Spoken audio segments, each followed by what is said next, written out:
across Ultravox? I got into synthesizers in my own right. Immediately went out and started looking for other electronic type things, and found Systems of Romance. Went to see them. I can't remember where. Marquee, probably. Normally the Marquee. Loved it. I don't know if I bought all their albums at the same time or just Systems of Romance, but it was it was a really important record for me. It was light years ahead of anything else that I'd heard at that time. You know, mixing electronics and conventional instrumentation. It became the standard for me. The standard to aim at, and just thought it was just the most brilliant bit of music. It's years ahead of its time. And they seem to have been working on that kind of in isolation. There wasn't an electronic movement as such. Yeah. They were just out there on their own, and I think Systems of Romance was like their third album. So that, they've been doing it for a bit when I found them, and quite experienced at it by then. And then I went to see them, and live it was even better. And John Foxx looked great on the album cover, and was even better to watch. It really, one of those sort of genuinely enigmatic sort of people. And I remember I was sort of quite, I thought it was brilliant and also intimidated at the same time. One of those sort of people that you wouldn't know what to say when you met them, which I didn't when I met him. So it was great. Probably the most important band of my life right up until, I don't know, mid-90s, when the Depeche Mode thing came along. And did you go back to other stuff like Young Savage? Did you hear that stuff, Hiroshima and Monomore? Yeah. My Sex and all that? Yeah, well, My Sex, and absolutely. I had everything. I checked everything out. I went to every gig they did in London around. I was at everything. I've seen them lots of times. This is all John Foxx, Ultravox. I never was really that bothered about the other one. But whenever they played, I would go and see them. It was my favourite band for all through that period, and to this day I still think of that in that era. Out of all of us, they were by far the best. Me, Human League, any of us. I think Ultravox were head and shoulders above all of us.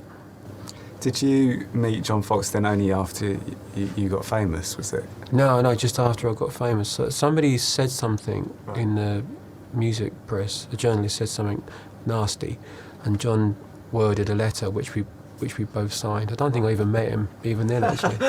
And we're just proud to be a part of it. I've always been, I probably would be even now, I would be slightly nervous about talking to John. First of all, he's highly intellectual, and I still have that thing. Yeah. I've still got that. I'm in the audience and I'm looking up at him. And he was, Ultravox were groundbreaking. Ultravox genuinely did a lot of the things that I get credit for. And I, not that I'm embarrassed about that or anything, but he is genuinely highly creative and highly inventive, and I've always felt like the Young Pretenders still do, really. You've said you felt Ultravox didn't break through because they didn't get the image right. Was that how you? Yeah, I do. I thought of that at the time, and I think there's quite possibly a lot of truth in that. Yeah, that's what I felt at the time. I remember seeing them because they got our Rebel Test as well, and the way they looked and the stuff that they sang about, it didn't work. And John Foxx was a very interesting looking bloke, and he was a really, really good front man.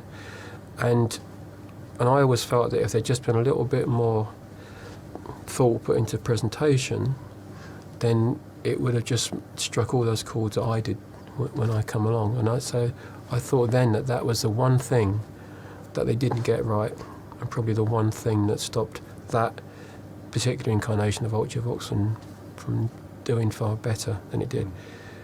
Quite possibly that's absolute rubbish. But I felt like that then, because to me it was the only thing that was missing.